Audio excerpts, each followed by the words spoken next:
Hey, hey, hey. Selamat bergabung kembali di channel BB69. Sobat BB69, pada episode Bincang Santai kali ini, saya bersama teman kongko BB69, yakni Broscast Podcast, Sinetizen, Askal Goldi, dan juga Mas Rido Ivander akan berbincang-bincang dengan sutradara Bisikan Jenazah. Siapa lagi kalau bukan Mas Aldi Taher. Nah, sebelumnya mari kita dengarkan dulu atau kita lihat dulu cuplikan dari trailernya.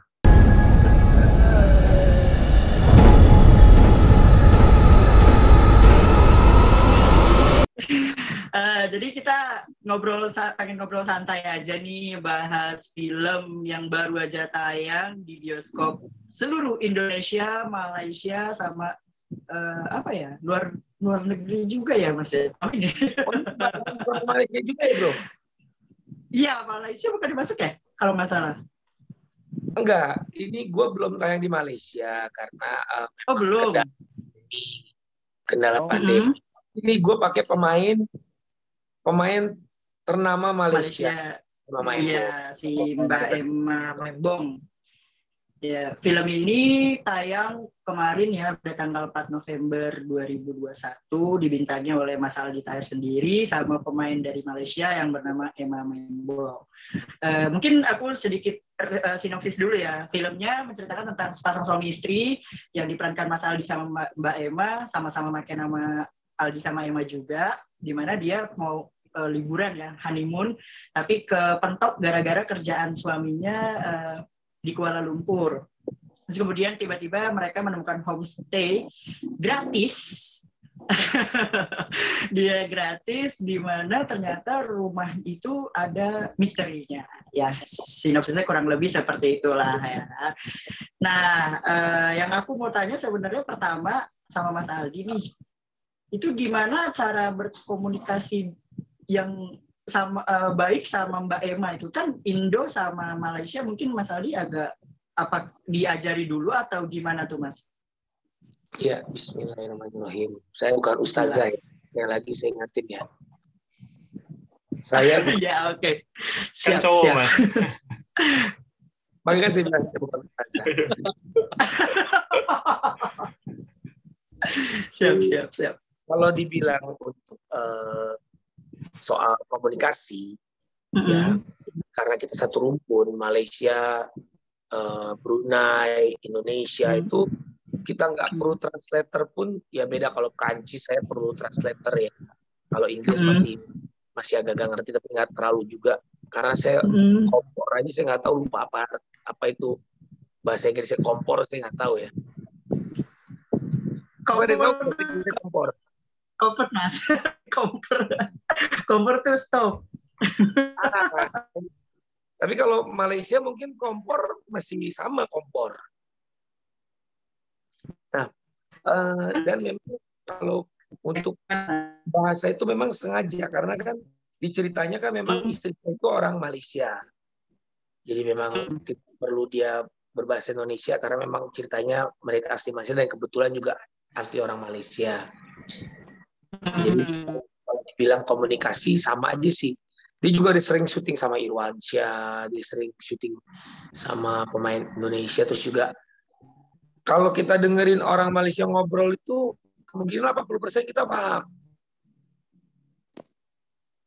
Dan sama juga orang Indonesia kita dengerin orang Malaysia kayak Upin Ipin gitu kan.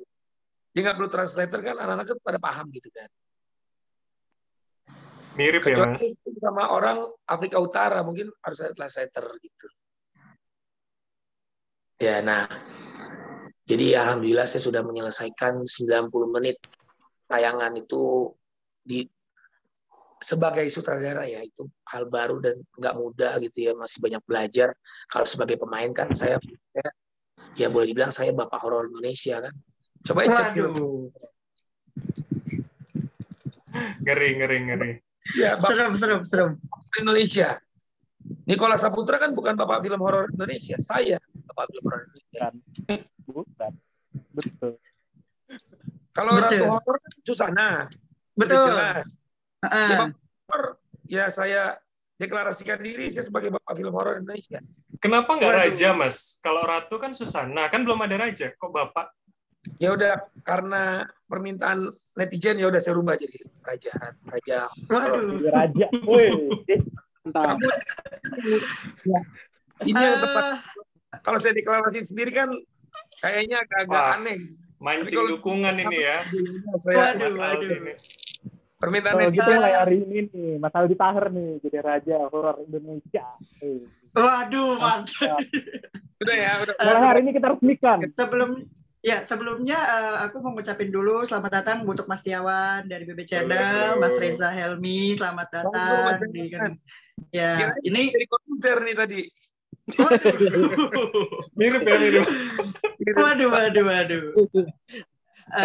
Ini Oke, jadi berarti kalau misalkan komunikasi sama Mbak Emma tuh udah biasa gitu ya, Mas ya? Ya, karena itu kita masih satu rumpun kan. Mm-mm. Ibaratnya kalau kita liburan ke Malaysia pun juga kalau kita belanja pakai bahasa Indonesia, paham. Coba kalau kita liburan ke Afrika Utara pakai bahasa Indonesia mungkin harus pakai bahasa Inggris kan, bahasa internasional. Mm-mm. Jadi nggak ada Betul, kendala betul. untuk komunikasi. Beneran, jadi lancar gitu ya waktu pas proses syutingnya juga komunikasi sama Mbak Emma tuh lancar gitu ya. Soalnya kan aku gini Mas mikirnya, takutnya mungkin ada miskomunikasi antara di film itu ya, maksudnya di film ya, antara Mbak Emma sama Mas Aldi tuh ada agak miskom gitu, takutnya kurang nangkep gitu. Karena ada beberapa yang aku dengar, aku aja yang orang Indonesia tuh, apa sih Mbak Emma nih ngomong apa? Walaupun ada subtitle English ya di ininya, gitu loh Mas. Oh, kalau mau nanya secara pribadi, nah Mm-mm. ini tadi secara bahasa audiens ya. Iya. Makanya di situ aku taruh translate bahasa Inggris kan.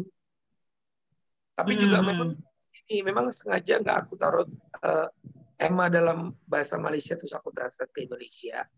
Karena mungkin gini tadi aku pikir semua mungkin akan paham, ternyata nggak semua ya. Yep. Tapi kalau aku secara pribadi, Oke. karena tanteku tinggal di Malaysia, aku sama ibu sering ke Malaysia. Tapi ada yang unik nih, satu nih. Apa tuh Mas? Jadi aku nggak boleh ngomong butuh. Iya, betul. Aku tahu itu. Aku Yes. tahu. Orang Melayu tahu. Jadi Tahu. aku dikasih tahu sama pemain Malaysia, sama kru semua. Karena ini kan 100% krunya Malaysia. Ini kan 100% Oh. di Malaysia. Alhamdulillah. Jadi dari tim dan Emma bilang, hindari kata butuh ya. Hah? Kenapa? Dibutuhkan di Indonesia kan nggak apa-apa kan? Butuh. Betul. Perlu artinya. Aku butuh kamu Emma gitu kan. Dan jadi aku hindarin kata butuh gitu. Kalau di sana apa artinya, Mas? Kalau boleh tahu nih. Mohon maaf itu artinya Oh. katanya Oh. Apa? kemaluan. Apa artinya? Alat kelamin. Makanya hindarin kalau artinya itu nggak konotasinya nggak itu apa artinya nggak kemaluan laki-laki mungkin aku pakai. Jadi kan dari sepanjang itu ya kan ibaratnya gini. Kita kan sebagai pemain suka improv ya. Jadi kalian cek mungkin ya nggak ada kata butuh kali di situ ya. Tapi kalau ada pun ya karena kurang Indonesia jadi kan niatnya kan nggak jorok kan gitu. Sebenarnya film ini memang ya karena ceritanya ini pernikahan dua negara kan, cowoknya Indonesia, ceweknya Malaysia. Jadi dia berbahasa Malaysia, saya berbahasa Indonesia gitu. Jadi memang sesuai dengan skenario. Tapi secara pribadi, yang saya sampaikan, alhamdulillah saya ngerti semua karena itu tadi saya sering ngobrol sama saudara saya di Malaysia.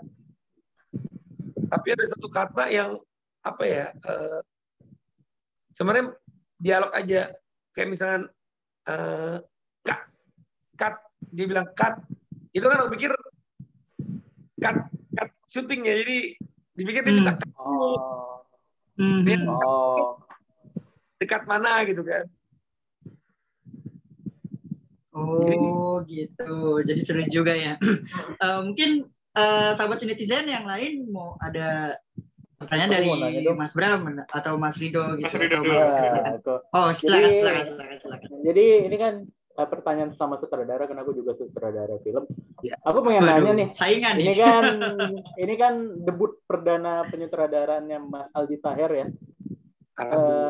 Nah, dalam Mas menjadi sutradara, kalau aku kan jadi sutradara, aku biasa ada referensi kayak aku ngikutin gaya sutradaranya siapa, atau misalnya aku belajar dari sutradara siapa. Nah, kalau Mas Aldi Taher ini persiapan waktu mau jadi sutradara, ini tuh ngikutin cara sutradaranya siapa dan belajarnya kayak gimana? Aku penasaran banget. Kalau untuk debut penyutradaran tuh selalu menarik untuk ditanyakan hal kayak gitu. Oke. Ini memang hal baru ya, alhamdulillah. Kenapa saya mendirect? Pertama, ya saya suka ya, dan memang bidang saya kan ya hampir boleh dibilang kehidupan saya itu sering di lokasi syuting sebagai pemain sinetron, pemain film. Oh ya tadi saya mau nyambungin lagi. Kenapa saya tadi bilang saya bapak film horor atau saya raja horor? Waduh. Kalian boleh. Film saya horor semua. Belum pernah di bioskop saya. Kerupan setan saya suka banget, Mas. Film kemasukan setan saya suka banget. Alhamdulillah. Jadi pertama film saya itu Terowongan Casablanca horor. Kedua Tiren sama Dewi Persik. Ya itu box office tuh alhamdulillah. Ketiga Pocong versus Kuntilanak. Iya, yang horor-horor lucu itu ya. Horor. Pocong full horor. Oke. Yang ada komedinya malah Tiren, itu ada Budi Aduk di situ ya. Tapi saya berperan almarhum. Yang serius ya almarhum. Terakhir itu tadi Kemasukan Setan. Yang syuting di Bali. Nah, baru paling terakhir ini, dan saya alhamdulillah ngedirect juga itu ini Bisikan Jenazah. Nah, kalau ditanya referensi saya ngedirect, mungkin karena saya sering di lokasi syuting ya, kan ada juga orang sutradara yang bukan pemain kan. Nah, karena saya pemain juga ya, sutradaranya mungkin referensinya banyak. Emil Geham, Buyung Naika, sutradara sinetron saya. Tapi saya juga penggemar film horor kan, kayak Quarantine, Paranormal Activity. Ya banyak referensinya. Ya, karena kan saya masih belajar dan saya pasti banyak belajar dari senior-senior juga. Oke, mantap jawabannya. Mas Aldi, Mantap. mau nanya nih boleh gak? Nah, tuh ada lagi. Silakan Mas, silakan. Oh ya, Mas Aldi, kenalin dari BB69 Channel nih. Kan tadi Mas bilang kan sebagai raja atau sebagai raja film horor ya, dan misalnya selalu kan berkutat di dalam film-film horor. Itu Bapak Mas, Bapak. Oh, Bapak. Sekarang Bapak. Bapak. Sudah mengukuhkan raja. Udah mengukuhkan raja loh, Bro Bram. Tanggung jawab ya, Bro Bram. Harus lihat. Sebagai raja film horor itu kayaknya kurang afdol kalau tidak mengalami pengalaman horor sendiri loh. Mas, pengalaman horor enggak? Saya sebagai raja horor internasional, pakai nggak Indonesia aja dulu ya. Saya detik ini nggak berani tidur sendirian, tuh saking horornya. Kenapa? Ada pocong atau ada kuntilanak atau ada apa? Tanya istri saya. Saya sendirian. Kok nggak berani tidur sendiri tapi mainnya horor terus? Kenapa? Nah itu makanya saya jadi raja horor. Waduh. Coba kamu bukti mah ini Mas, pohon kelapanya serem. Saya tahu.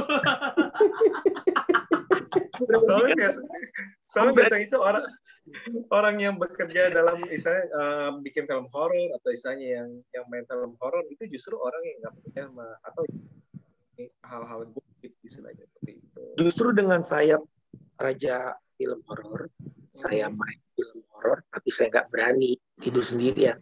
Itu kan tantangannya lebih dahsyat. Betul. Oh jadi untuk melawan ketakutan dengan apa yang ditakuti ya.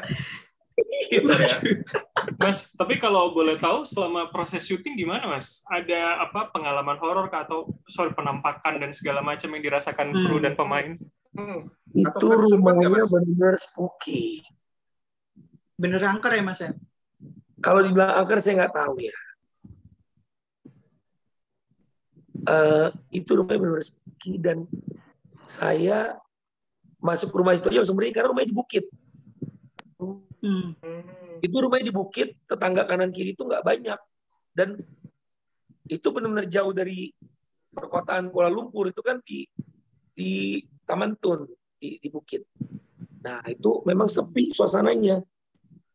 Itu kalau malam tuh ya nggak malam, sore aja udah mulai sepi banget dan suasananya rumahnya kayu terus ya saya sih ibaratnya ya dikasih 5 juta tidur sendiri di rumah itu saya nggak mau. Kurang Mas 5 juta Mas. 5 juta mah kurang. Walaupun dicerita gratis ya Mas. Kalau 1M boleh lah Mas. 40M saya ambil Mas. 5 juta mah. 5 juta 40M mah saya ambil. Kalau 5 juta saya masih baik saya tidur di mobil gitu ya atau saya tidur dicari musola gitu ya. Tapi di musola pun sendirian sih nggak berani. Nah, ini kenyataan gitu loh. Sebenarnya sih Mas, kita ini di dunia ini nggak pernah sendiri Mas. Tapi ya yang halus-halus itu pasti ada Mas. Minimal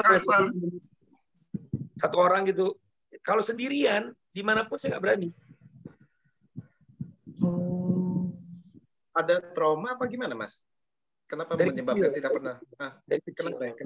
Kenapa tuh? Apakah karena Ya, mungkin menonton Susana kecil, atau kenapa? Enggak, waktu kecil aja saya kalau ada film itu apa kan soundnya itu atau ya film-film TV ya. Waktu saya SD ada TV itu ada suara-suara itu pasti saya menyingkir atau matiin TV. Saya nggak mau dengar gitu. Saya tutup kuping. Kismis ya, kayak kismis ya, bunyi-bunyi kismis gitu ya Mas. Bunyi-bunyi itu sound horor gitu. Tanya istri saya kalau nggak percaya deh.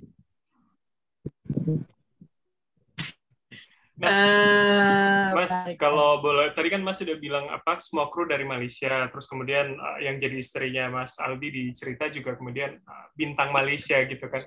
Boleh ini nggak Mas, ini supaya pendengar, penonton kita juga tahu prosesnya gimana sih akhirnya bisa apa ya semacam joint production gitu loh dengan Malaysia lagi kan, dan apakah horor itu juga favorit di sana seperti di kita Mas?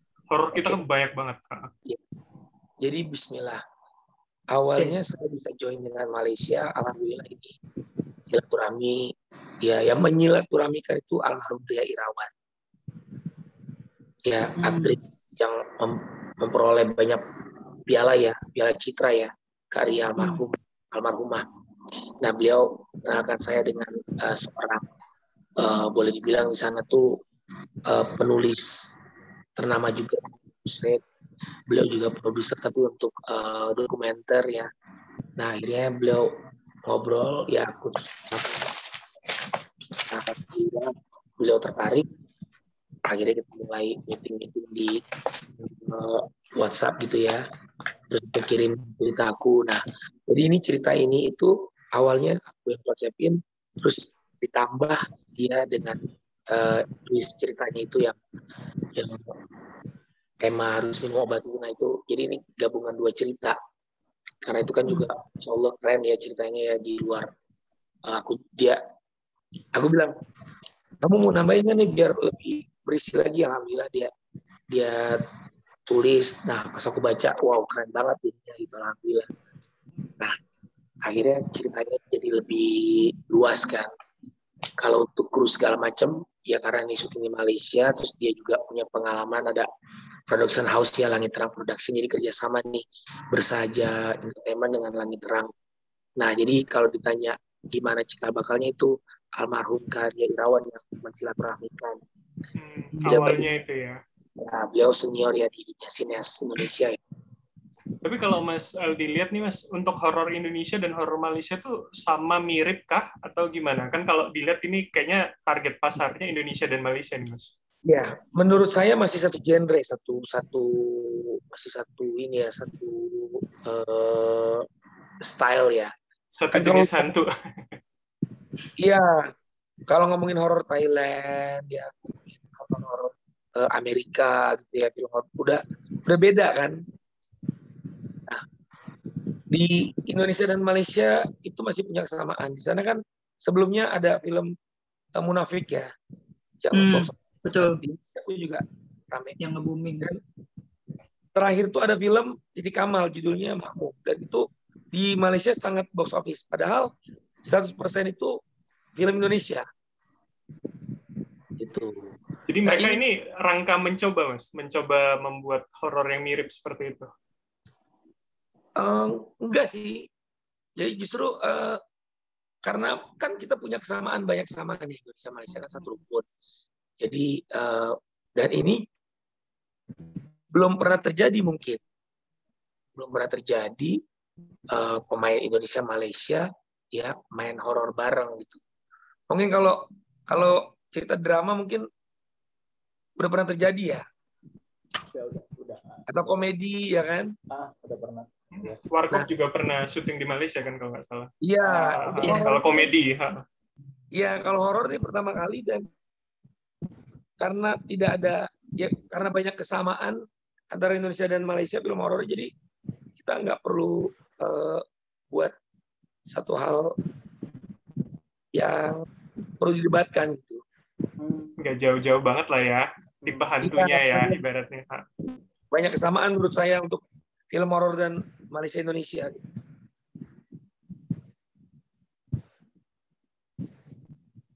Lu nggak ada. Oh, cek. Ada kira-kira tahu Nanti saya mau tanya dong. Ada lagi Boleh, bertanya. Silakan Mas Riza. Iya, jadi Mas Aldi saya sama teman-teman coba nge-google nih bisikan jenazah. Kok yang keluar Frozen 2 ya? Iya betul. Kok bisa? Iya benar. Itu gimana tuh? Coba. Coba deh Mas Aldi coba. Wah, ini kayak numpang tenar. Frozen 2-nya ini numpang tenar nih. Frozen 2 numpang tenar. Jangan nih. Frozen 2 kan udah jadi ini lagi nih. Google mana itu soalnya aku tuh langsung ini. Oh iya. Tapi baru ngecek sekarang. Kok cuma kita doang ya? Wah, Google kita tuh, nih. Frozen 2. Iya, sama di HP saya juga gitu. Wah, apa masa Google-nya tahu nih sama Mas Aldi nih, makanya dia nggak digituin kita doang. Nggak berani dia. Nggak berani dengan raja horor. Nggak berani. Nggak mungkin ya Frozen 2 ini kan mau hawa-hawa horor, tapi nggak berhasil. Frozen 2-nya nih yang mau ala-ala horor kali ini sebenarnya, tapi nggak berhasil. Karena bangsa pasar Indonesia kan waktu itu kan mungkin nggak berhasil nih. Waduh, ini kok kurang jos gitu. Akhirnya udahlah numpang. Harusnya horor ya. Nggak apa-apa, itu kan Lucu sih. Frozen 2 ya. Nggak parah LGBT 2 ya. Waduh. Ini lebih identik sama Elsa ya. Lihat Ibu benar lagi. Aku jadi punya pertanyaan, Mas. Kenapa Ibu? Silakan. Ini sebenarnya aku pengen nanya, boleh nggak sih, Mas, kayak nyeritain mungkin selama proses produksi film ini tuh kayak gimana, terus itu bisa nyeritain kayak serunya di lokasi kayak gimana, yang nggak serunya di lokasi mungkin kayak ada miskom bahasa atau apa segalanya, mungkin bisa kayak diceritain suka dukanya sama syuting gitu, Mas. Kayaknya bakal menarik banget. Ya bismillah ya. Suka dukanya ini kan pertama kali aku mendirect. Ya. Nah, ya main juga. Nah, tulis juga. Inilah serunya, inilah tantangannya dan banyak suka dukanya. Hambatan pasti ada juga ya, tapi alhamdulillah lancar selesai 90 menit. Karena bisa juga kan bubar di tengah jalan ya kan. Baru aku waktu itu 80 scene kalau nggak salah ya. bisa juga kalau udah bar 40 scene atau gimana nggak sampai kelar gitu kan, ceritanya nggak selesai gitu. Jadi pertama aku harus ngedirect itu kan, direct info teman kamera, ya teman lighting, pemain juga gitu, blocking. Nah jadi bayangin aja aku blocking juga terus tiba-tiba direct dan aku harus ada di depan kamera situ kan. Jadi geraknya tuh benar-benar, biasanya kan aku hanya pemain aja kan, kita diri di depan kamera, saudara yang ngarahin action, kita langsung berakting. Nah ini yang mengactionin aku juga di depan kamera, tapi alhamdulillah dibantu sama Astrada kan dari Malaysia. Jadi ya suka dukanya itu harus aku konsentrasi dengan ngedirect dan main juga. Kalau ibaratnya akunya udah lelah banget kan, ya tetap harus selesai gitu. Kalau nggak selesai kan sayang. Nah terus pengalaman seru banget, syutingnya seru banget ya, kerja timnya juga kompak ya. Dan ya itu tadi saya nggak berani tinggal sendirian. Jadi kalau syuting satu ruangan tuh, ya apalagi yang ada lorong di bawah tuh kan, di rumahnya kalau teman udah nonton di bawah itu ada basement. Nah kan saya adegannya sendiri tuh masuk ke dalam. Ya pokoknya harus ada orang di dalamnya, kalau ditinggal sendiri saya nggak mau. Apalagi kalau ada kamera candid gitu kan.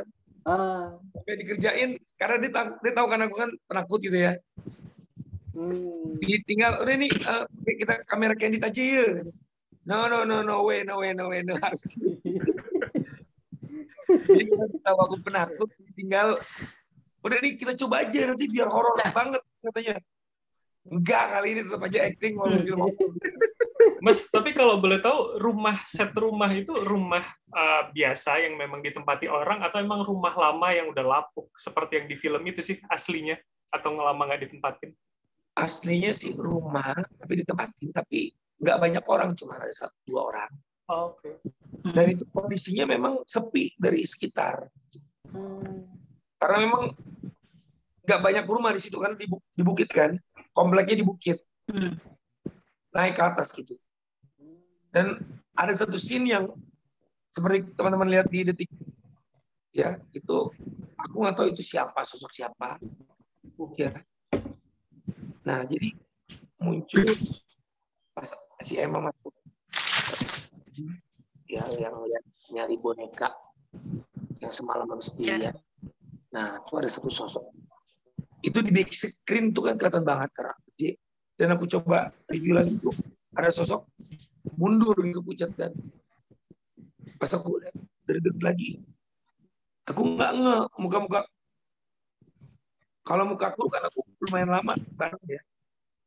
Dan itu kalau kru kan pasti kan, sorry, dicabut gitu ya. Kalau ini nggak, dia kayak mundur. Dan itu di belakangnya tembok. Mundur kemana dia? Coba kalau kalian perhatiin lagi kalau nonton. Nah, ini Mas, aku kan ya jujur ya kan, aku nonton dengan seksama ya, dan aku juga lihat konten yang dari TikToknya itu ya kan, ada di posting itu. Namun tapi pas aku tonton tuh aku nggak nemu hal yang itu Mas, justru malah maaf nih, aku nemunya ada bocor orang pakai kaos putih kelihatan Mas di belakang. Halo? Iya, Mas kedengeran nggak suara saya Mas? Putus-putus ya? Putus-putus. Iya putus-putus ya. Ini jadi menariknya ini kan aku nggak ngelihat di bagian scene mana si Mbak Emma itu kan memang dia masuk nyari boneka tuh, yang boneka terus tiba-tiba gerak kan bonekanya. Tapi aku nggak merhatiin dia yang sesuai sama di konten TikTok itu Mas. Justru malah aku nemu ada yang bocor, jadi orang kelihatan pakai kaos putih, tangannya botak gitu, cepat, tapi mundur. Aku lihat itu sedih Mas. Itu nggak sempat diedit dilihat baik-baik dulu apa gimana kayak gitu Mas? Nah, brother sempet enggak? Halo? Ya, Halo? Halo. Brother, enggak. Jadi Apa pas tuh kita enggaknya, Mas? nonton di layar gede itu, nah itu kan cepet banget tuh.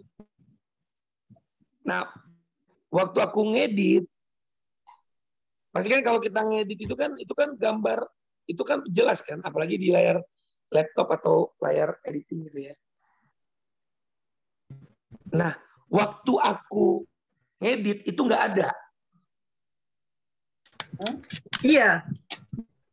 Nah, waktu di big screen itu aku kelihatan. Nah, akhirnya aku cek lagi. Kenapa waktu di tayangan ini ada, kan logikanya kita sebagai edit, karena aku kebetulan ngedit juga nih. Ya.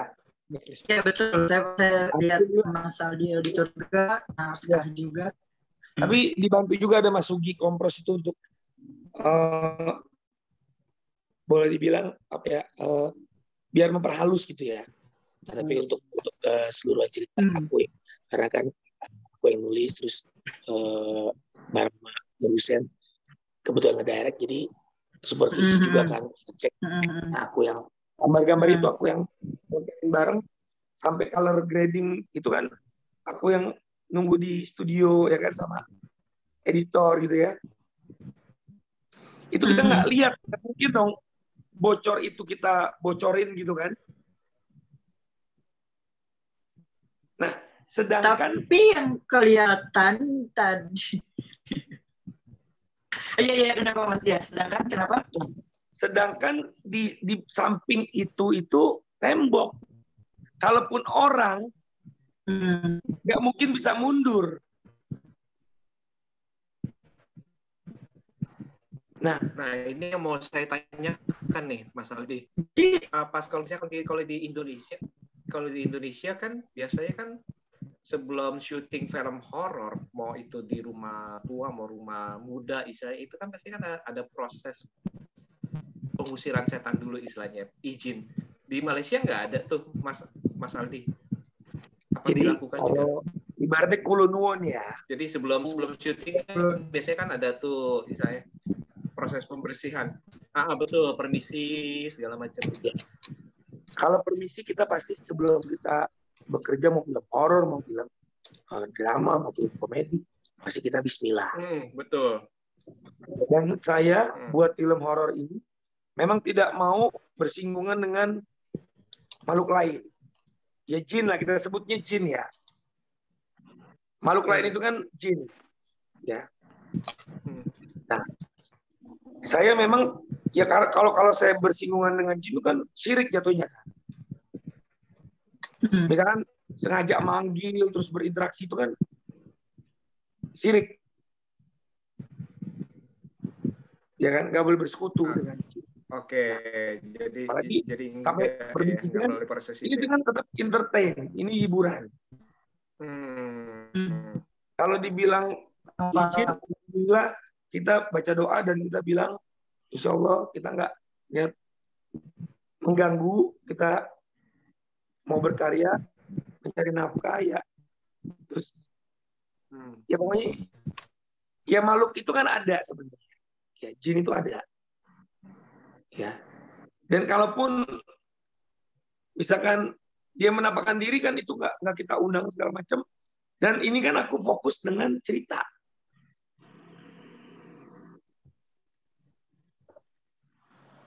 Nah, aku fokus dengan menyelesaikan skenario. Nah, gambar itu aku ngobrol sama Arbileo sama Bersahaja Entertainment selaku executive producer. Memang waktu kita review itu logikanya kalau itu ada pasti kita cut dong. Ya kan? Betul. Karena itu bocor orang kan. Kalau tadi Mas Bro bilang ada kaos putih, pasti kelihatan juga dong waktu aku edit kan. Edit dari awal. Sebelum grading juga pasti udah kita lihat dong. Wah ini ada bocor kru atau ada orang lewat gitu kan. Kan aku nontonnya berkali-kali tuh waktu aku ngedit. Aku nonton berkali-kali, kalaupun aku menemukan hal itu pasti udah aku cut atau aku zoom ke emanya biar nggak kelihatan. Nah, itu pertanyaan itu siapa? Kalaupun menyerupai kru, ya makanya aku bertanya kan itu kan nampak, ya disebut penampakan, dan aku nggak mau membahas itu makhluk apa gitu, hanya penampakan aja. Oke, sampai saat ini nggak kejawab itu makhluk apa ya? Dan ya nggak bakal bisa bilang, maksudnya dalam arti nggak orang yang punya Roma itu bilang, oh iya itu emang suka lewat tuh Isa, nggak ada aku belum bahas itu ke temanku di Malaysia. Cuma waktu aku edit gambar itu nggak ada. Waktu aku masukin video edit ya, dan kita udah final cek film, gambar itu kosong, nggak ada sosok yang mundur itu. Dan itu tembok, bisa aku pastikan itu tembok. Mau mundur kemana dia, kalaupun masih dia mundur masih kelihatan dong, namanya manusia kan besar kan. Betul. Nah, kalaupun misalkan itu dibilang kru, ya harusnya udah aku cut dari awal, aku edit. Nah itu yang buat aku merinding pas nonton, pas premiere di big screen. Akhirnya aku bahas sama produser, dan akhirnya itu juga diungkap media. Ya, memang itu yang terjadi. Dan aku nggak mau bahas lebih lanjut itu siapa dan makhluk apa, yang jelas waktu kita edit itu nggak ada, pas muncul. Tapi kalau boleh tahu, dengan munculnya sosok itu menjadi keuntungan nggak sih Mas buat Mas dan teman-teman saat promosi gitu? Akhirnya kan di obrolin orang pengen lihat, kita kayak pengen ngebuktiin, oh nonton, oh ini loh yang dibicarain. Gimana kalau Mas melihat? Ya kalau dibilang mau cari untung ya cari untung sih. Mantap, jujur sekali Mas Aldi, suka. Ya alhamdulillah gitu. Tapi kan rezeki berarti ya. Iya, dan memang dari awal kita nggak lihat itu logikanya. Kita kan pasti pengen meminimalisir kebocoran kan, kebocoran, boom ya kan, segala macam. Apalagi ini orang gitu jelas gede. Kaosnya putihnya juga aku kelihatan. Nah, jadi memang ya udah itu ngalir sangat, menurut saya malah itu bikin horor buat saya sebagai saya yang edit. Dan ya kalau yang lain kan scene-nya itu kan memang jump scare-nya kita buat kan. Kalau ini kan di luar dugaan gitu. Oke, Mas, kalau boleh tahu juga Mas, ketika ini sudah tayang gitu dalam beberapa hari terakhir, ini kan tanggapan publik udah banyak ya Mas. Kalau saya lihat di IG story-nya Mas Aldi, yang memuji banyak, tapi yang kontra juga banyak. Mas, gimana Mas menanggapinya Mas? Apakah ini sebagai PR untuk proyek berikutnya, misalkan kritik segala macam yang dilontarkan publik? Kalau hidup di dunia itu udah biasa pro kontra. Ya nanti nggak ada kontra lagi itu di surga. Dan banyak setuju. Belum waktunya berarti ya. Surga belum waktunya. Memang harus ada pro kontra. Bioskop saya yang jelas alhamdulillah saya berterima kasih ya, bersyukur ya ini bisa tayang di bioskop, apalagi ini debut pertama saya kan di dunia penyutradaraan. Kalau main kan udah sering gitu ya, dan pro kontra itu biasa ya. Saya nggak ambil hati gitu ya. Jadi saya mengucapkan terima kasih ke Bersahaja Entertainment, Langit Terang Production ya, Pak Arbilio, Mbak Husen, semua tim kru ya, kameramen, lighting ya, terus juga semua penonton gitu. Ya kalau pro kontra wajar, tapi yang jelas saya sebagai pejuang kanker, saya mau terus menunjukkan bahwa kita sebagai survivor gitu ya bisa berkarya, jangan patah semangat, jangan berkecil hati, tetap terus bisa berkarya. Kebetulan juga passion saya kan di sini ya, dan alhamdulillah bisa menyelesaikan film ini, dan insya Allah ini mau tayang ke Malaysia nih. Dan amin. Insya Allah doa dari teman-teman di Indonesia, dan dengar-dengar Bersaji Entertainment juga makanya ada subtitle Inggris. Kita mau tayang juga di Thailand, di Filipina, di Singapura, insya Allah minta doanya dan mudah-mudahan bisa dibawa. Amin Mas. Ya, saya pengen terus berkarya aja, dan kalaupun ada salah-salah mohon maaf lahir batin. Enakan jadi pemain atau jadi sutradara, Mas Aldi? Kalau disuruh milih ya, sutradara sambil main juga. Waduh. Karena double ya, Mas? Biar double ya. Tanya Om Deddy di luar. Aduh, serem. Iya. Ini dulu ya. Oke. Nah, Mas, aku mau nanya, Mas. Karena kan aku juga udah ngeliat dari Instagramnya Bisikan Jenazah tuh ya. Jadi kalau aku ngeliat ini udah produksi di tahun 2019 ya. Berarti waktu itu kan belum ada pandemi, terus belum ada nyangka pandemi, dan pas tiba-tiba filmnya rilis, pas lagi pandemi, mengingat kita tahu kan sekarang kalau pandemi film Indonesia belum ada yang terlalu laku, dan tentu aja kan harapan Mas Aldi kan nih filmnya bisa laku. Tapi dengan adanya pandemi kayak gini, Mas Aldi kecewa nggak dengan rilisnya filmnya pas lagi di waktu yang kurang, sebenarnya masih kurang tepat, apa gimana? Apa Mas Aldi ternyata senang akhirnya bisa rilis atau gimana? Ya ini Bismillah. Jadi Bismillahirrahmanirrahim. Saya buat ini memang sebelum pandemi 2019. Sewaktu lagi ngedit ya, terus pandemi datang, semua stop. Ya karena studionya tutup buat color grading segala macam. Ya, dan memang itu ujian. Semua negara, Hollywood pun gitu kan. Hollywood juga begitu, dan industri perfilman Indonesia, bioskop tutup. Ya kalau bioskopnya tutup, ya apa yang mau dibuat gitu kan. Nah, kebanyakan orang lari kan ke OTT sekarang. Betul. Nah, ini Masya Allah nih semangat dari Pak Arbi Leo nih, Masya Allah. Ya saya kan gimana, eksekutif produser ya yang punya uang untuk lanjut. DCP kan nggak murah. Kalau grading juga kan nggak murah. Mixing sound segala macam. Post pro-nya kan. Karena ini untuk film kan. Kalau untuk ibaratnya saya buat FTV program atau buat ini nggak perlu harus ada color grading film atau DCP atau ini kan beda. Film itu kan beda proses finalnya ya, post pro-nya ya. Nah ini Masya Allah nih begitu pandemi. Memang ini sempat stop 1 tahun kita. Nah, tiba-tiba Pak Arbi Leo, Pak produser Bersaji Entertainment, bro lanjut ya. Saya sempat kaget. Hah? Saya kaget loh. Saya pikir mungkin ini ya udah nggak bakal dilanjutin karena ya lagi keadaan pandemi, terus bioskop juga tutup. Nah, dia akhirnya nyemangatin saya.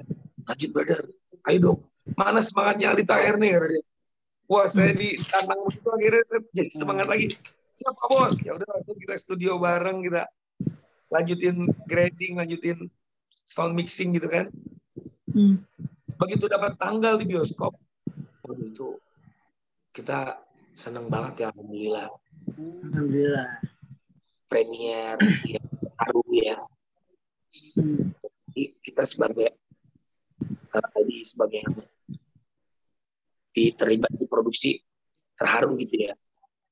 Sampai tayang. Jadi nggak mikirin ya, kalau ditanya pengen untung ya pasti untung. Tayang juga alhamdulillah, dan ya mudah-mudahan bisa laku di Indonesia, terus juga Amin. Di Malaysia juga gitu ya, seperti yang saya promoin buat beli popok anak. Amin. Yang di TikTok ya. Mas, aku mau nanya lagi nih. Ini kan tadi Mas Aldi sempat nyinggung color grading, terus kemudian kameramen ini segala macam. Mungkin aku masuk ke teknis langsung ya, Mas. Kan ini waktu pertama kali tayang tuh shootnya itu kayak tahun 80-an gitu, Mas.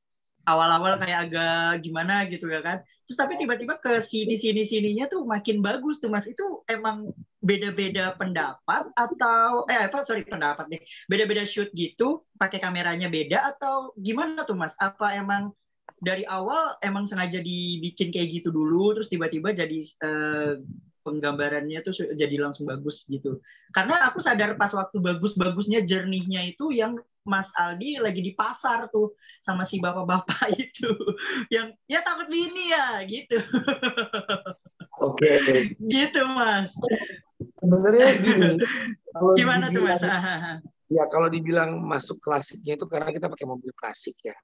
Terus kostumnya Emma juga dia model-model 80s gitu kan gayanya kan. Ya tuh tadi saya pakai baju Beatles juga kan. Iya betul, pakai kaos Beatles, pakai jaket. Iya, nah sebenarnya juga kalau dibilang klasik enggak karena kan setnya kan itu set perkotaan dan tahun sekarang gitu kita nggak pakai properti kan di belakang mobil saya itu kan mobil baru semua tuh mobil tahun 2000-an kan yang terlihat gitu ya. Nah mungkin karena awalnya saya pakai mobil klasik, terus mungkin saya juga mukanya klasik kali ya. Waduh.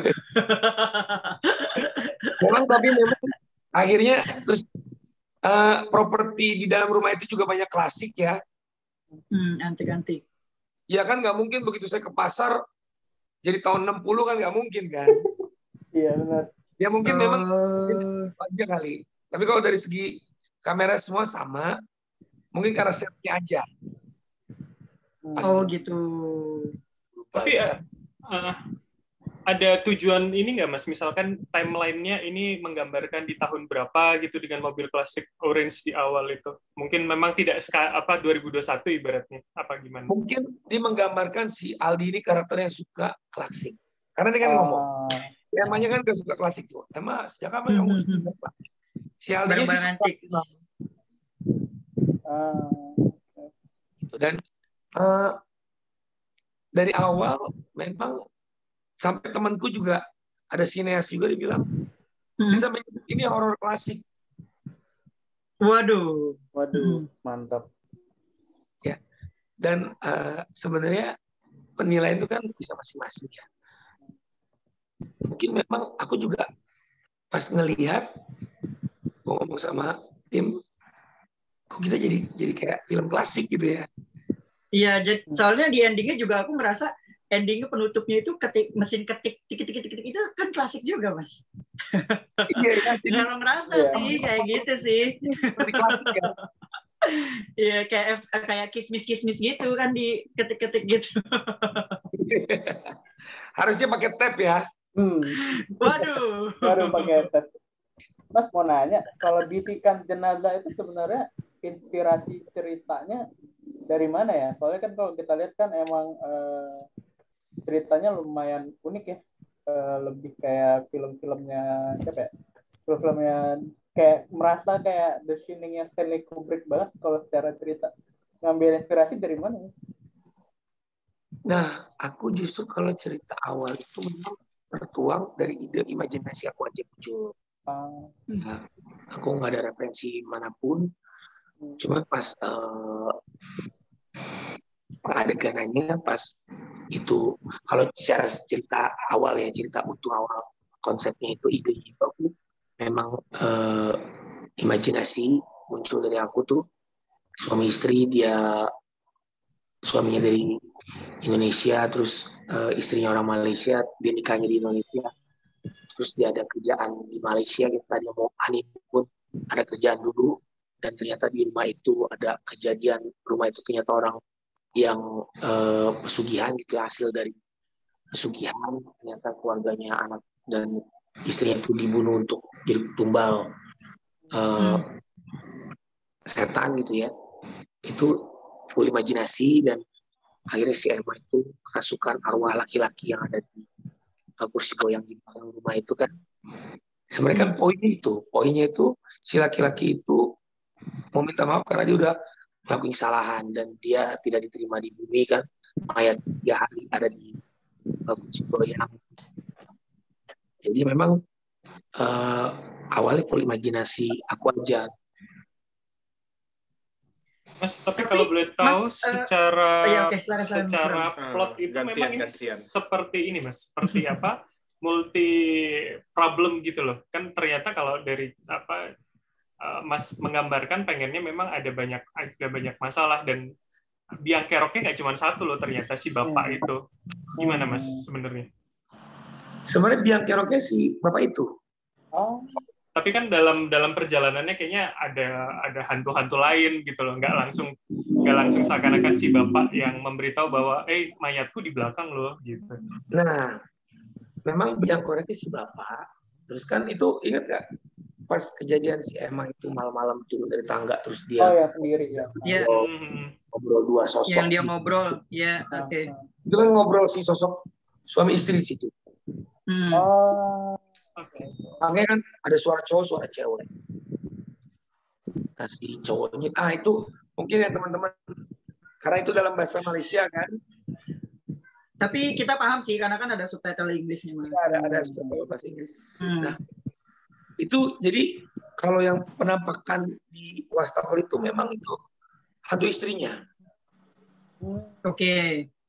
Ya, jadi dia mau sebenarnya dia nggak ngeganggu Emma, dia hanya muncul-muncul aja.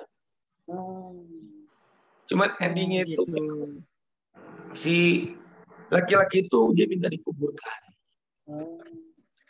karena dia mayatnya nggak ada yang nemuin. Itu kan rumahnya karena kosong, ada di belakang gudang, nggak ada yang tahu.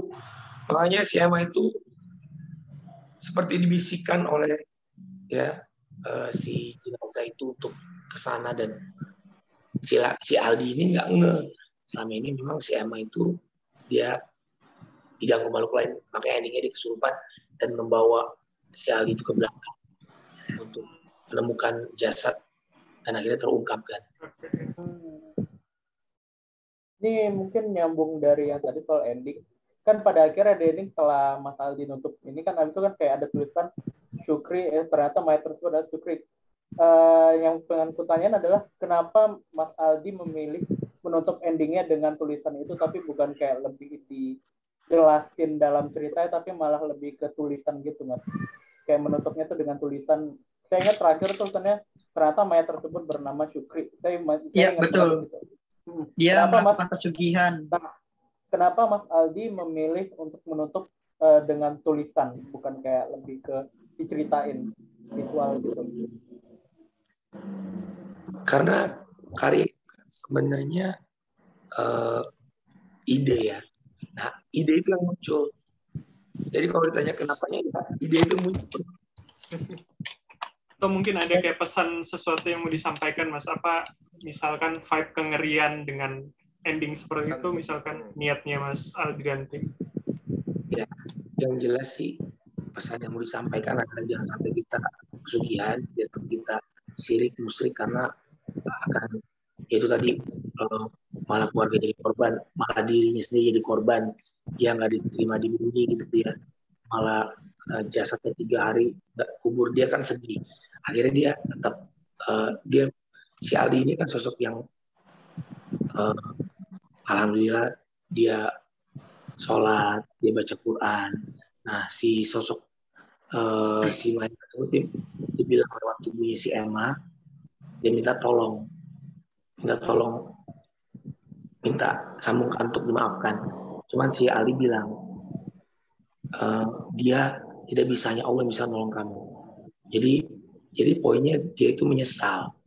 Dia menyesal telah melakukan hal-hal yang sepatutnya tidak dilakukan gitu. Nah, jadi poin ceritanya itu memang atas izin Allah juga si Ali dan si Emma itu menemukan sosok di belakang itu dan dikuburkan dengan layak. Mas Aldi mau nanya nih. Iya, silakan Mas Irwan. Oh iya, nah kan kalau dilihat dari respon dari penonton kan ini kan kayaknya bakalan ada, Mas Aldi bakalan ada proyek selanjutnya ini. Nggak mau buat trilogi Mas, nggak mau buat trilogi kayak prequel atau sequel ala-ala Conjuring gitu loh Mas. Kan dalam artinya kan, oh ini ternyata si bapak ini persugihan nih. Kan kayak cukup menarik tuh dibuat misalnya prequelnya kisah si bapaknya itu. Atau sequelnya ternyata itu, nggak taunya walaupun dikuburin nggak berhasil gitu. Insya Allah itu bisa juga, karena memang kita mau cari tahu latar belakang si bapak itu ya. Ya kita lihat untuk produsernya aja yang nanti nawarin saya ya. Kalau dia mau nggak lo buat sequel lagi ya silakan buat. Atau malah mau jenis film lain, science fiction atau apa enggak? Iya, walau alam, lihat aja nanti. Iya. Tapi secara cerita mungkin Mas ya dikembangkan dari Bisikan Jenazah ini. Seandainya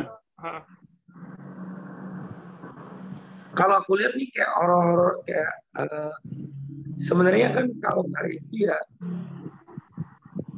bisa disimpulkan, bisa putus di situ aja. Tapi kalau misalnya nanti ada sequelnya ya boleh lihat nanti aja. Bisikan Jenazah 2 atau gimana sequelnya. Tapi saya beberapa kali nonton film horor kayak Conjuring ya. Itu kan nggak nyambung ya kadang-kadang ya. Conjuring 1, 2, 3 kan. Ya kan cuman dia beda. Annabelle nyambungnya Annabelle. Tapi iya, cuma pemainnya aja yang sama kan. Si suami istri. Betul. Atau mungkin ini Mas. Berarti ke inspirasi sama Conjuring apa gimana Mas Aldi ini suami istri gitu jadi. Enggak, kan suami istrinya sih. Kalau di Conjuring itu kan dia suami istri. Dia makhluk. Itu kan memang dia. Iya. Enggak. Ini secara tidak sengaja si Ali itu kebetulan di Malaysia dan rumah itu ada kejadian terus si Emma-nya dibisikkan gitu ya dari awal, makanya waktu masuk di pagar itu dibilang aku nggak tahu nih karena aku merasa pengen banget kayak gitu. Si Ali kan menyuruh begitu dia lagi. Kenapa ke rumah ini kayak gitu? Teman-teman ada yang mau nanya lagi mungkin dari Mas Reza. Mas Reza. Oke, cukup. Paling Mas, dari aku. Aku udah Rido, oke, silakan Mas. Terima kasih Mas Rido. Background-nya. Gurih-gurihnya. Mantap. Nah, aku mau nanya karena kan ini mungkin di luar dari Bisikan Jenazah. Nah, aku ngeliat kalau Mas Aldi abis ini sama Berusaha Aja tuh ada bikin film Mawang. Mungkin kayak bisa ngasih bocoran sedikit nih next projectnya Mas Aldi yang judulnya Mawang ini ke kita. Itu kita pengen tahu karena kita belum tahu apa-apa nih kayak ceritanya atau apakah penyanyi yang Mawang itu ikutan apa gimana, kita nggak tahu nih. Pengennya kayaknya Mas Aldi bisa ngasih bocoran. Mawang itu yang yang Nui Nainu. Nah, Nui Nainu nggak ada hubungannya sama. Oh, nggak ada. Jadi Mawang ini udah dapat bocoran itu juga ya? Dari Instagramnya Mas Arbi Leo waktu itu ngelihat ada wah Mas Aldi main film Mawang, tapi kan Mas Arbi cuma bilang ini film horror urban legend, tapi nggak ada kayak bocoran. Jadi kita nggak tahu apa-apa. Iya, jadi Pak Arbi Leo ini produser dari Berusaha Aja Entertainment ini film pertamanya beliau Martabak Bangka. Ya, terus film keduanya ini Bisikan Jenazah lagi tayang nih. Insya Allah tayang beberapa negara juga. Nah, Mawang itu Berusaha Aja juga, dan saya hanya main aja di sana. Ya, saya nggak berani ngomong banyak karena takutnya kan spoiler nanti ya. Nah, tunggu aja itu dari Berusaha Aja. Saya di sana main seperti apa, nanti tunggu aja premiernya ya, dan dia udah ngasih trailer juga. Kalau udah dipublish berarti sudah mulai ada promo gitu. Seperti juga Pak Arbi ini kayak jadi produser horor juga. Wih, mantap. Dan, tapi sekarang kita lagi fokus untuk Bisikan Jenazah ini karena lagi main di bioskop, dan insya Allah mudah-mudahan teman-teman bisa bisa nonton semua ke bioskop yang rindu film horor, terus juga rindu nonton bioskop, tetap jaga protokol kesehatan ya. Karena sekarang kan alhamdulillah 70% penonton bioskop sudah boleh nih ke bioskop gitu ya.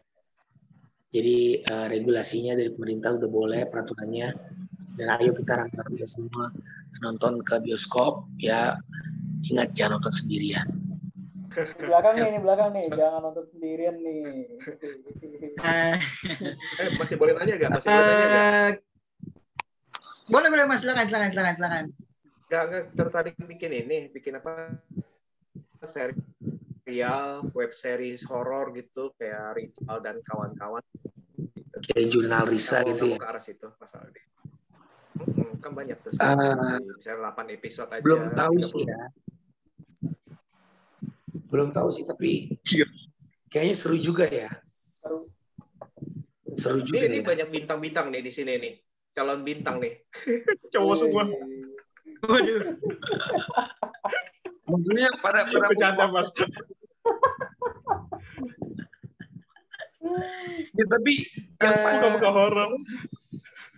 saya kalau dunia film, semua karya saya itu yang saya bintang itu film horor semua.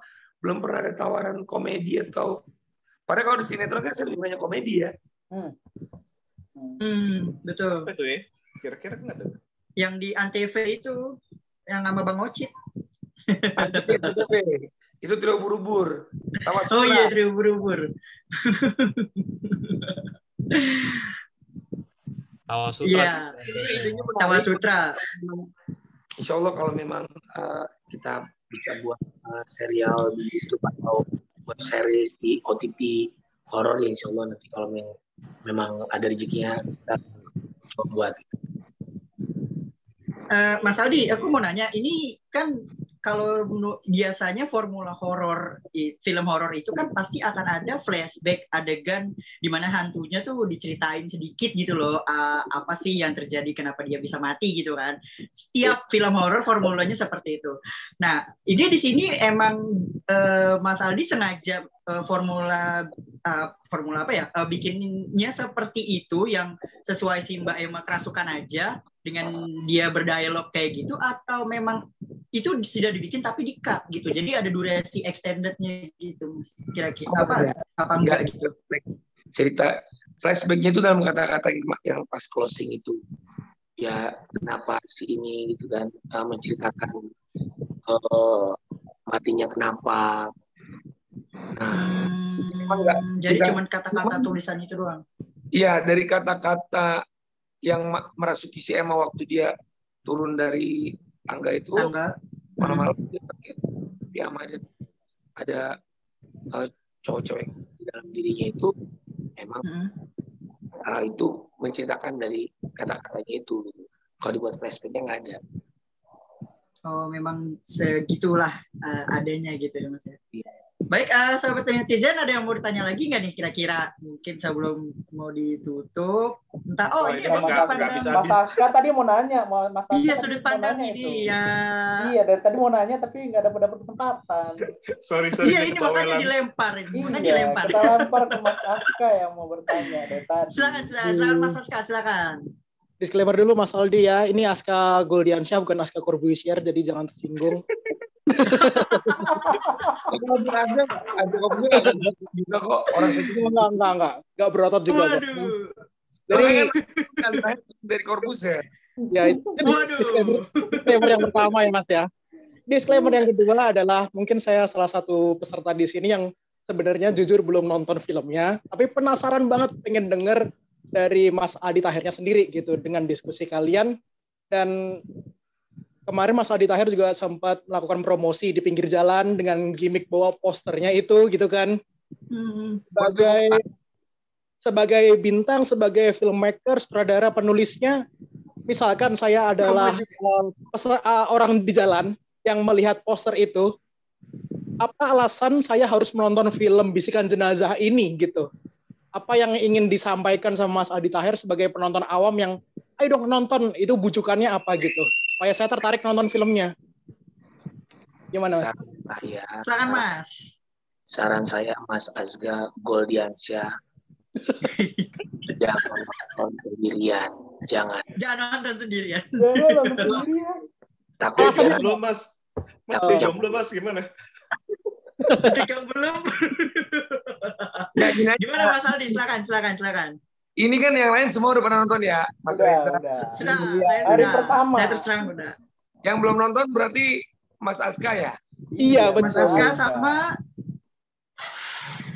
Maksudnya gimana caranya supaya saya tertarik gitu? Gimana Mas Aldi membujuk saya supaya menyeret saya masuk ke bioskop, ayo nonton ini gitu. Buat saya tertarik gitu gimana? Seret aja langsung Mas. Tunggu, ini berarti yang belum nonton Mas Aska doang nih? Mas Aska aja ya? Ya kelihatannya sih gitu. Saya jujur aja sih, kayak penasaran terus pingin tanya-tanya aja sama Mas Aldi Tahirnya. Udah. Penasaran nggak? Ya, penasaran. Tapi apa ini? Nilai plusnya apa? Apa yang ingin disampaikan gitu? Nonton aja, Mas. Aduh. Udah penasaran kan? Udah penasaran, manggung. Gini. Ini saya bapak juga horor loh. Masa nggak penasaran sama filmnya? Aduh. Gini. Saya tinggal di Itu kan Jogja. salah satu film horor Indonesia terbaik loh. Wow. Saya tinggal di Jogja nih. Ya, Dan Mas saya Aldi itu juga. Saya ngecek untuk di bioskop di Jogja ini, Bisikan Jenazah ini udah nggak tayang atau gimana gini kan. Terus misalkan saya penasaran kan saya harus ada effort untuk keluar kota. Misalkan saya harus ke Jakarta. Nah, apa yang membujuk saya gitu? Ada di mana? Ya, tadi saya ngecek di Jakarta sih. Kalau di Jogja nggak ada gitu. Di yang dekat dari Jogja, kota mana? Ya, berarti kan saya harus keluar kota nih. Nah, itu gimana? Alasannya apa ini? Supaya saya tergerak gitu untuk keluar kota, untuk menghabiskan waktu 2 jam. Alasan lagi, Mas. Berangkat, Mas. Oke, siap. Anda sudah keburu penasaran, Mas Aska. Kalau keburu penasaran harusnya udah tinggal nonton. Saya sebagai pecinta film horor pasti akan merasa tergoyahkan ya dengan imannya gitu ya, misalkan akan menjadi film atau gimana gitu. Film Bisikan Jenazah itu gimana? Gak bisa disebut Mas Aska, Mas horor. Ya. Insta story saya terakhir itu sampai teriak-teriak tuh. Gimana contohnya? Jadi mungkin gini, saya lihat kenapa ini memang kita dari persiapan promo kita, kita dapat tanggal dari 21 itu cepat banget. Ya, biasanya kan ada press screening. Iya, betul. Premier langsung tayang. Saya juga ngomong ke produser saya, bro, ini kayak kita kedeketan di promo. Kan kayak Paranoia itu dia ada press screening dulu, terus ada spesial. Bikin poster. Ini alhamdulillah memang kita dapat schedule tayang dari bioskop ya. Dengan ini bukan 21 aja, ada tayang di beberapa bioskop yang lain ya, di CGV juga, terus bioskop lokal juga ada tayang. Yes. Jadi udah sekarang Mas Aska lu juga nonton. Carilah. Nah, oke. Siap. Gak ada bahasa promosional gitu. Yang bikin gak ada saya promosi. Gabung di forum ini malam ini nggak nonton Mas Aska. Bilang kelewatan. Siap. Berarti siapkan waktu dan biaya. Thank you, Mas. Waktu Mas Aska dari Jogja geser sedikit. Oke, Sobat Netizen, mungkin ada lagi yang mau ditanyakan sama Mas Aldi Taher, temennya Om Deddy Corbuzier ini. Dan temennya Wakwau juga ya, ikut ya. Temennya Wakwau. Mas Tiawan cukup, Mas Bram gimana? Cukup? Mas Rido cukup? Cukupin sih, kalau enggak kita terus sampai jam 12. Gak apa-apa, seru ini. Mas Reza juga cukup. Ibu pesan tangan nggak bakal habis-habis. Besok promo syuting lagi tuh. Jadi aku sih bisa narik kesimpulan gini, Mas Aldi, mungkin film horor ini agak sedikit berbeda ya, karena kan yang tadi saya bilang formula horor itu pasti akan ada flashback, tapi ini di sini enggak gitu. Dengan gimananya mungkin kalian bisa nonton sendiri di bioskop, terus kemudian dengan horor yang dibilang horor klasik ya kan, awal-awalnya kan klasik, terus kemudian jadi modern, terus klasik lagi di endingnya. Mungkin itu sebagai kayak apa ya, nilai plusnya gitu ya kali ya, Bisikan Jenazah ya Mas ya. Ya, thank you deh buat teman-teman sahabat netizen dari Aska Goldi, Mas Reza, Mas Tiawan, Mas Rido, Mas Bram dari Broskes, dan terutama untuk Pak Sutradara Mas Aldi Taher. Kita doain semoga proyeknya lancar terus, karirnya bagus, dan penonton Bisikan Jenazah. Ya, dan penonton teman-teman semuanya ya, mohon maaf lahir batin. Siap. Dan juga Mas Aldi Taher. Dan Bisikan Jenazah bisa ditonton 1 juta orang. Amin. Amin. Sampai ke Malaysia. Oh iya. Mas sebelum Singapura. Doain sebelum kita ngedoain insyaallah 5 juta penonton. Amin. Dan lebih jos ke sana Mas. Ngalahin Bilan. Amin. Amin, sama-sama amin. Oke, Mas Aldi, sebelum kita tutup nih, kan Mas Aldi juga singer ya kan yang lagu Nisa Sabian. Bisa nggak Mas nyanyiin Bisikan Jenazah gitu, Mas? Bisa aja orang nyanyi. Oke, siap. Kita nanti nyanyi bareng deh, Mas ya, biar buat penutup, Mas. Saya joget. Gini kan ya? Kan joget. Aduh. Nah. Boleh. Boleh. Ayo Mas. Jadi kodenya dari Mas Aldi, kita nanti ikut nyanyi bareng, oke? Siap ya Mas ya? Silakan. Siap. Bisikan jenazah, I love you so much. Bisikan jenazah, I love. Semangat. Semangat. Waduh, diulang Mas, diulang. Ayo Mas, diulang. Aduh. Silakan. Bisikan jenazah,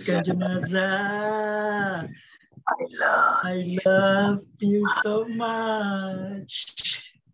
Bisikan jenazah, jangan nonton sendirian. Oke.